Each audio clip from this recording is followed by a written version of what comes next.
Shout out to Kyle Pfeiffer for picking out the topic of this video. If you have any good ideas for a video, let me know in the comments below. I'll give you a shout out. Now in this video, I'm going to be ranking down all 8 X-Men movies, not including Deadpool, because although Deadpool is awesome, and it might actually be number 1 on this list, it's not actually part of X-Men and all of its series, I would say. Although it is based in the same universe now, I think they said, it's still not part of the rest of the universe that we've already seen. So it's only going to be X-Men in this. Apologize for that. Maybe when Deadpool 2, 3, and 4, and 5 comes out, I'll rank them again. But for right now, Deadpool is going to be excluded from this list. Now, if you have seen any other videos of mine, you know that I'm more of an MCU type of Marvel guy. I'm actually not a huge fan of the X-Men, so I don't necessarily even care about the films, but I have seen every single one since X-Men 1 all the way to Apocalypse. So I can tell you right now, this list is probably going to be completely off from yours, and I know I'm going to get a lot of hate for it. But you asked for it, so I'm giving it to you, whether you like it or not.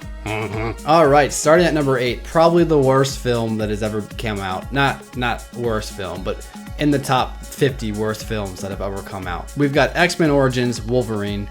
This movie, honestly, is just crap. You know, I shared an old story a long time ago in one of my older videos. I don't know which one it was, but I'm going to share it again just because of how... What the f***'s going on out there? Cat! Knock it off. Anyways, for my story, a long time ago they had X-Men Origins on my iPod Touch before the movie even came out. I remember my one friend, he downloaded it for me, and it wasn't even like, the CGI wasn't even completely done, and I was looking at it like, wow, you know what, Ryan Reynolds in the very beginning when he's Deadpool, you can see the ropes on him and stuff still, so everything wasn't done. They didn't finish it up yet. It was kind of like the first draft before they actually won, and I really dug deep and really took care of all the visual effects. And so when I saw that, I was thinking, oh wow, this is a bad film. Well, it's a good thing, these CGI effects are all going to be cleared up, and, it'll probably make the film better. There's probably some scenes missing. Then I watched the actual film, and it still looked really bad. Like, not only did it look visually bad, the CGI was terrible, especially those claws. Look at those goddamn claws! But the story felt rushed, and everything was just really crappy about it. I'd say the one nice thing was the fact that Hugh Jackman was still Wolverine, which is a good thing, but also they kind of fleshed out Sabretooth's character. But I refuse to believe that Sabretooth in that movie is the same Sabretooth from X-Men 1. That's just retarded. No, I don't believe it. No. And truthfully, this is probably the only X-Men movie I just hate. I usually say I dislike things, but I honestly hate this movie. And when it comes down to it, the rest of the films, I don't super love them like I would the MCU films, but some of them I don't really care for as much, and then there's ones that I really do love, and you'll see that throughout the entire list. But this, honestly, is the only movie I hate, and that's why it's number 8. I'd make it number 1,000, but there's only 8 films, so yeah. Alright, let the hating begin, because I'm putting at number 7, X-Men 1, the original. Now the reason I'm putting it here is because I'm kind of indifferent to it, because I don't really truly have an opinion on it. It's an alright film. It's an okay X-Men film. I mean, it did do some justice. Of course, it brought Hugh Jackman into the forefront. It made him Wolverine. It made him like typecast to that, to the point where like no one else can be Wolverine. Kind of like how I would compare Tony Stark and Robert Downey Jr. No one else can be Tony Stark but Robert Downey Jr. That's just him. Now another reason I'm kind of indifferent to this film is because I haven't seen it for a while, and I wanted to actually watch it before doing this, but I was kind of like, meh, whatever. I can kind of remember off the top of my head, but it's been a long time. Last time I saw it was, I don't even know, like back in like 2007 or something. So maybe I gotta try it. Maybe I gotta give it another try. Really watch it again. Now that I'm older, I can understand things more. I can kind of figure things out a little better, and I probably will. But for right now, it's number 7 for me because I really don't hate it. I don't like it because I don't really remember it. So, yeah. On to number 6, I'm putting X2 because pretty much the exact same reason to the first one. People will say that this is actually the best film out of all the films, and that's cool.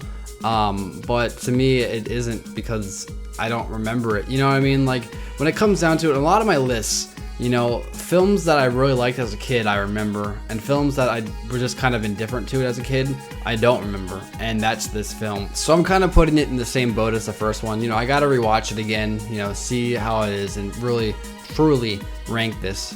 But for right now, I didn't really feel like having the time. I don't have the DVDs or whatever, so I was just gonna go with what I know for right now, and right now it's number 6 on my list. Now we're moving on to the top 5 of all the films. Now these 5 films are the ones I actually remember because I've seen them more recently compared to X1 and X2, which I will be checking out again now that I'm talking about it a little more, because I want to actually have a true opinion on them. But for right now, this is how it is. So at number 5, I have X-Men Apocalypse. Now this one just came out. I recently just saw it about like a month ago now, I think. And it was alright, you know. I think it got a lot of criticism. It's really not as bad as people are saying. Now, it's not nearly as good as some of the ones I'm going to be talking about, but it really just did what it was supposed to be. You know, it was a hardcore comic book film.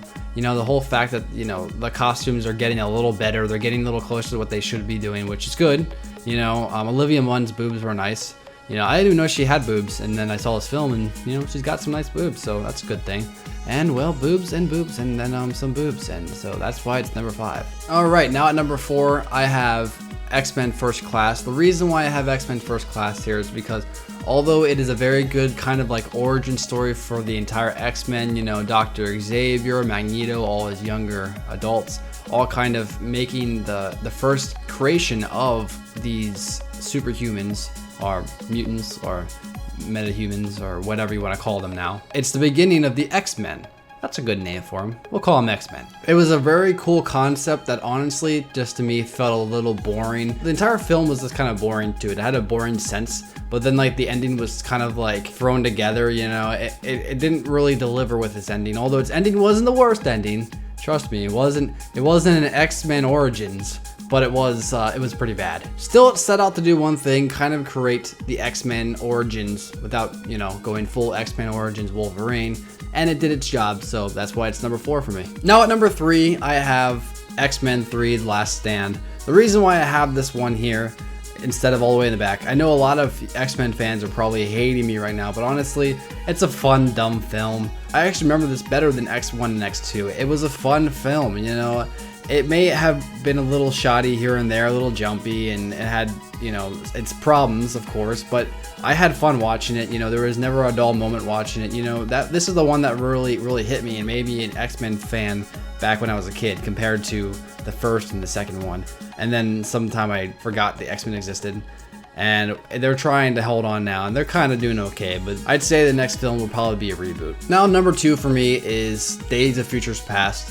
I thought this film really kind of it improved upon the First Class, because what it did was it made things fun compared to like the First Class had a lot of like boring sense to it. You know, they try to be really serious with it, and although Days of Future Past has a serious overarching tone, it still has a pretty good story, narrative, you know, great characters, you know, everything made sense. They put Wolverine in the forefront where he's supposed to be, because goddamn Wolverine! And I had fun watching it, which is the most important thing when you go to a film, because you go to the film to be entertained, not bored. And at number 1 for me, I put the Wolverine. Now, the Wolverine, the reason why I put it at number 1 is because it really did spark what Wolverine was really about. You know, it really kind of opened and branched out from the overall X-Men story, and it followed Wolverine good. It did a good job making a film about Wolverine.